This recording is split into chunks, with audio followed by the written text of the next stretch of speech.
explotación y aprovechamiento que tiene su base en la multiplicidad de agentes y las interacciones urbanas.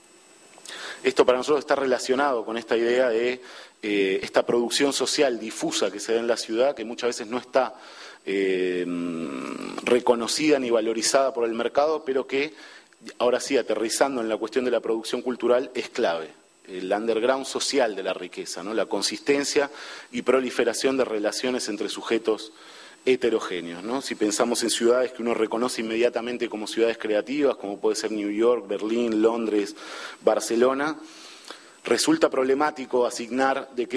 esa capacidad de innovación cultural uno pueda asignársela a las empresas del sector o a las políticas públicas. No es muy difícil pensar que esa creatividad de alguna manera tiene algo que ver con la proliferación de estilos de vida, con las subjetividades que viven en la ciudad y con las formas difusas de producir cultura que se dan en estas ciudades, ¿no? Entonces, para nosotros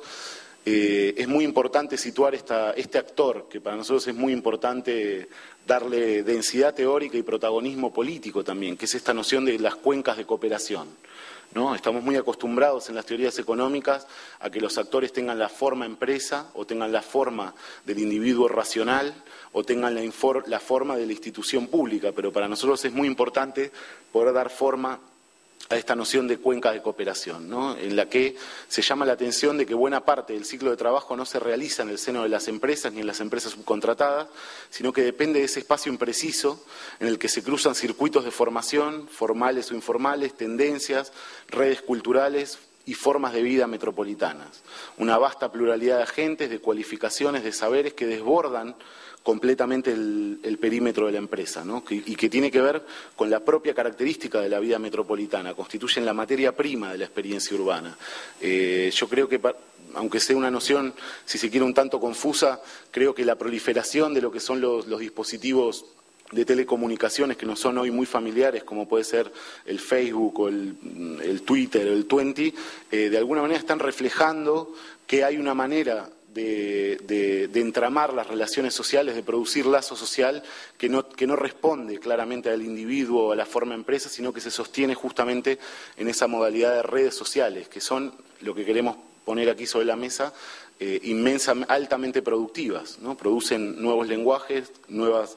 tendencias culturales, nuevas perspectivas e innovaciones en el ámbito de la cultura, ¿no? Para intentar reconocer o acercarnos a esta noción de la cuenca de cooperación tenemos que hablar de lenguajes, de códigos, de flujos de información que se materializan en formas de hacer y de vivir, formas de aprendizaje colectivo y circuitos de formación, formas de solidaridad y de reproductibilidad, tanto de los cuerpos como de los saberes y conocimientos, esas cadenas de cuidados que señalaban esta mañana, las sinergias potenciales que se derivan de los encuentros y formas de cooperación.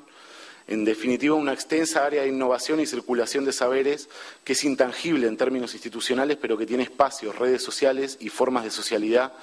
que son inmensamente productivas. En el ámbito de la cultura yo creo que es donde es más fácil pensar esto. Si podemos pensar en los lenguajes musicales, todo lo que es la producción de tendencias en el ámbito de la moda, en el ámbito de lo que es la estética y las formas de vida y los lenguajes que se producen en la metrópolis, hay que reconocer que de alguna manera el corazón de esas innovaciones se da en ese underground social de la riqueza, en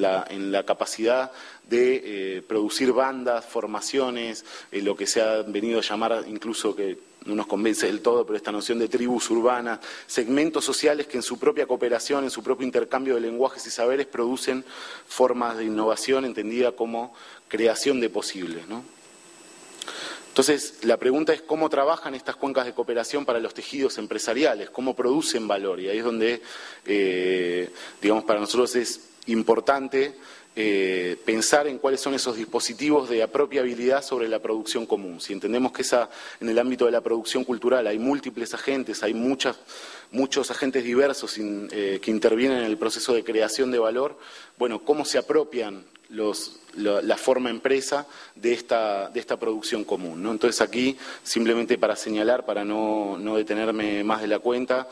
las políticas de warfare, ¿no? Que no hay vida posible fuera del trabajo asalariado, la condicionalidad de contar con una renta a poder tener un empleo, todas las políticas de recorte de derechos un poco que fueron señalados esta mañana, Las políticas de emprendizaje, aquí sí que merece la pena detenerse porque están absorbiendo un volumen bastante amplio de financiación pública y está siendo un lenguaje hegemónico en el ámbito de las políticas culturales institucionales. Esta idea del emprendedor cultural, ¿no? De que tu proyecto de alguna manera solo puede ser viable si adquiere las formas de la forma empresa y se transforma en competitivo en el mercado, ¿no? La única manera de desarrollar un proyecto cultural viable pasa por transformarlo en una forma empresa y salir al mercado a hacerlo competitivo, ¿no? Los mecanismos de financiarización que van de la mano de esto, en la que no hay dinero posible fuera de la lógica del crédito. Asistimos ya, digamos, al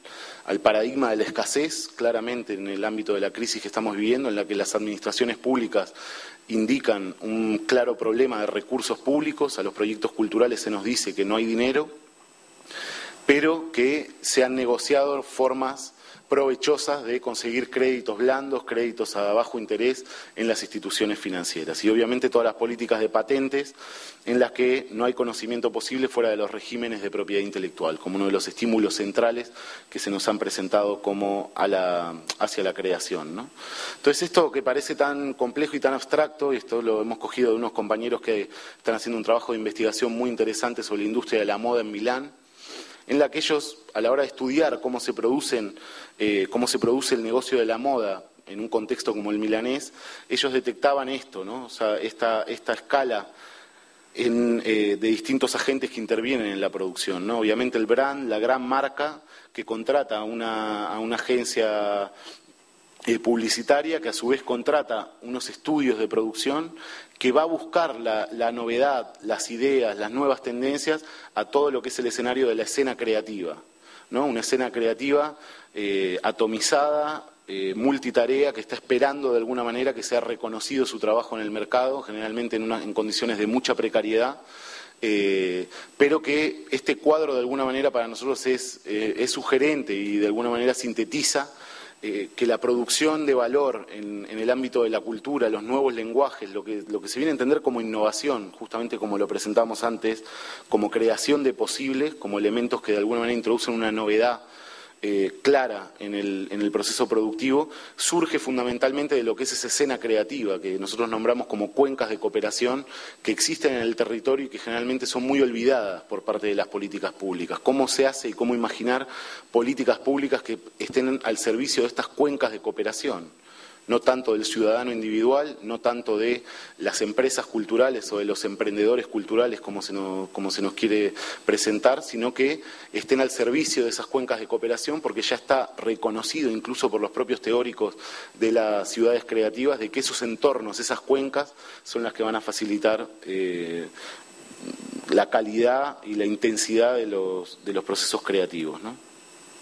Entonces, más allá de los discursos y de esta inflación discursiva que vemos en torno a la centralidad, esta puesta en valor de la creatividad, ¿no? Lo importante es ser creativo, es un lenguaje que ha venido incorporado por todos los ámbitos de la vida, desde las entidades financieras, desde todos los discursos publicitarios. Esta centralidad de la creatividad, sin embargo, no se ve reflejada en una mejora de la calidad de vida de lo que son los sujetos creativos, los trabajadores del sector cultural. Entonces, en la investigación que estamos haciendo, justamente se centra en cuáles son las condiciones materiales de vida y trabajo de los creadores, ¿no? Y lejos de las grandes promesas de la innovación y de la importancia de la creatividad, lo cierto es que detectamos una serie de problemas importantes, ¿no? Esta crisis de profesión, anomalías en el desarrollo de la carrera profesional, que ya no es estudio, hago prácticas y desarrollo mi carrera,